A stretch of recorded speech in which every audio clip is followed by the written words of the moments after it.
Hey everybody, it is election day here in my home state of Maryland. So if you are a fellow Marylander and you are seeing this video today before the polls close and you haven't voted yet, please get out there and vote in this primary election today. I voted already by mail a couple weeks ago, so I'm covered. But if you haven't voted yet, please get out there and do so. And if you are from another state that hasn't had its primary election yet this year, make sure you know when your election is coming up and get out and vote in that one, because it's so important to exercise your right to vote. And let's all remember to meet back here in November and vote in the general election as well. That's perhaps even more important than voting in the primary, but it's always important to vote in any election that you're eligible to vote in. Make your voice heard, participate in democracy. It is the easiest form of political action that most of us are able to take. So please get out there and at least do that. I'm not going to say, I've never said, just go out and vote,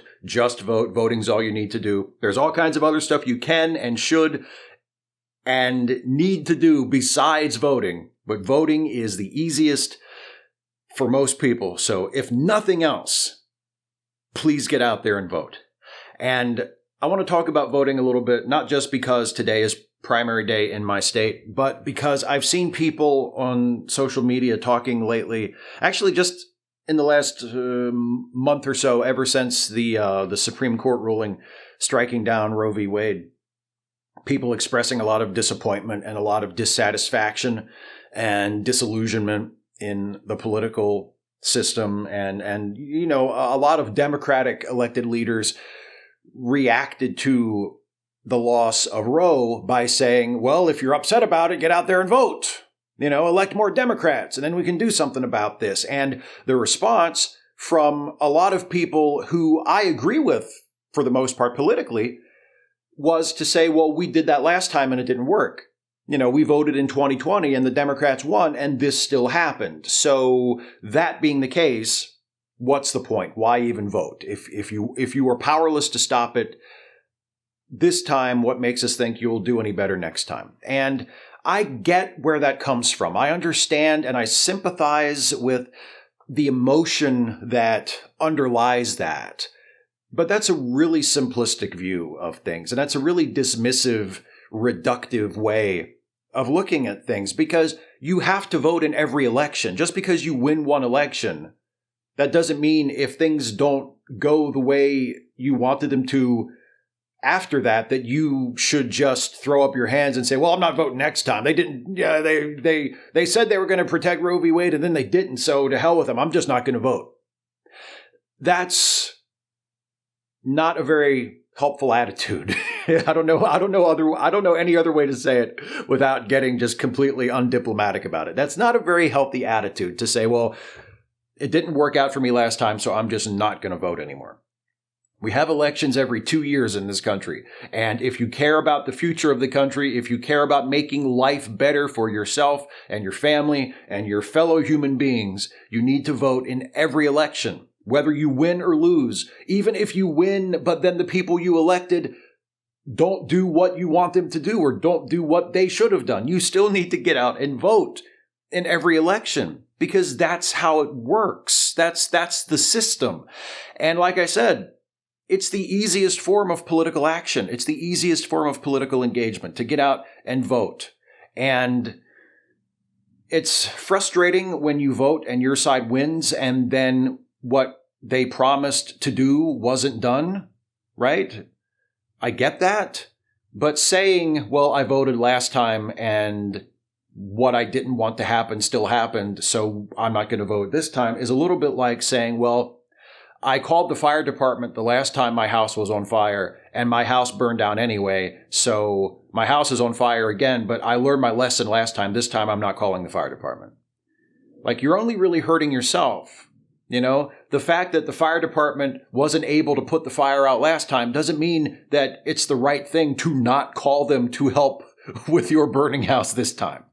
That makes no sense at all. There are lots of specific reasons, frustrating and completely understandably aggravating reasons, but reasons nonetheless why the Democrats weren't able to do anything to stop the overturning of Roe v. Wade. And a lot of it is the Democrats' fault. Don't get me wrong. I've made videos about that where a lot of the failure to stop the overturning of Roe, the failure to codify the right to an abortion in a more resilient fashion, a lot of that failure is the fault of the Democratic Party themselves and our elected representatives from that party and their lack of boldness and their lack of foreplanning and vision and political courage. Like, I lay a lot of the blame at the feet of the Democratic politicians. Don't get me wrong. But the fact remains, if they wanted to do anything to stop it right now, this time, in the wake of this SCOTUS decision, or even in the 2 years leading up to it, there was really very little they could have done because they just don't have the numbers. Yes, they won the last election, but they didn't win big enough to obtain a large enough majority of the Senate specifically to be able to really do anything, because we have a 50-50 split in the Senate, which is considered a Democratic majority because the Vice President, Kamala Harris, is a Democrat and votes to break ties. But we don't have enough Democrats in the Senate to overcome a filibuster. Plus, 2 Democratic senators, Manchin and Sinema, are not really much help on a large number of issues, a whole wide variety of issues. So the amount of things that the Democrats are able to accomplish is extremely limited. And I'm just as frustrated by that as you are. But not voting in the next election is not going to fix any of it. Creating a situation where Republicans gain even more political power is not going to help anything. It's going to hurt everything and make things way worse. If you want things to get way worse way faster, then by all means, if you're a Democrat or if you're someone who would vote for Democrats if you voted, by all means, don't vote. If you want things to get worse faster, then by all means, don't vote. Don't vote for Democrats. Just sit this one out. That'll teach them, right? That's not productive. That's not going to help anybody. Your vote counts. If your vote didn't count, if your vote wasn't important, if your vote didn't matter, if both parties were really the same, then one party in particular, the Republican Party, would not be working so hard to stop your vote from counting.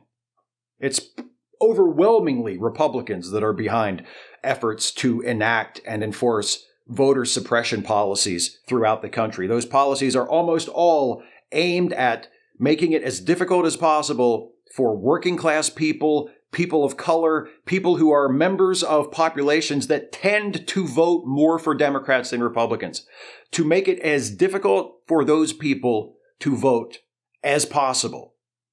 And it's Republicans, by and large, who are behind those efforts. And if your vote didn't count, if the results of elections didn't matter, why are Republicans working so hard to steal them from you?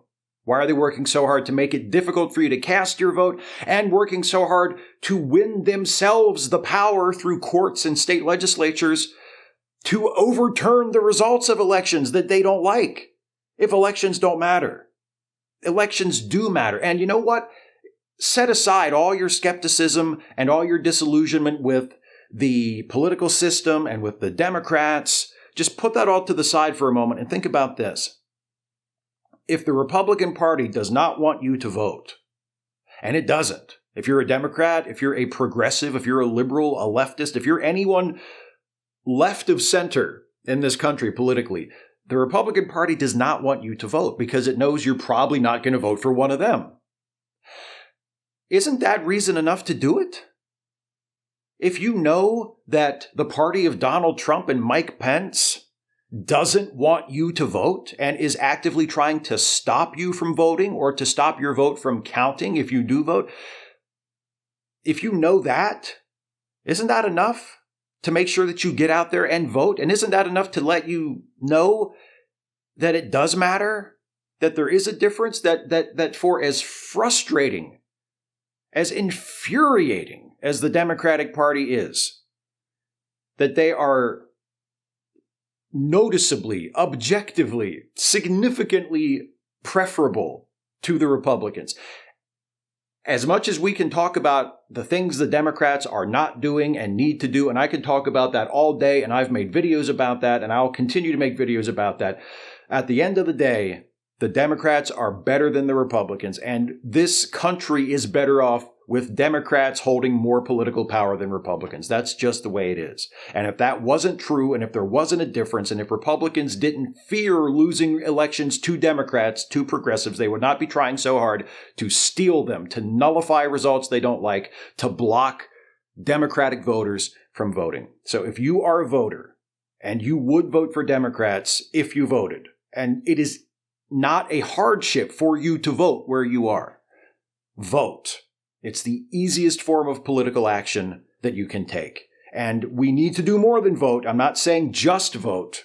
If you can do more than vote, please do more than vote. But first and foremost, vote. Vote in your state's primary if it hasn't happened already, and vote in the general election. Because for all of the problems and all of the criticisms and all of the things we can and should continue to say about Democrats and what they're not doing and what they need to do, your vote counts. And if it didn't, the Republicans would not be trying so hard to steal it from you. So, anyway, that's my secular sermon. Vote. Do more than vote. But vote, please.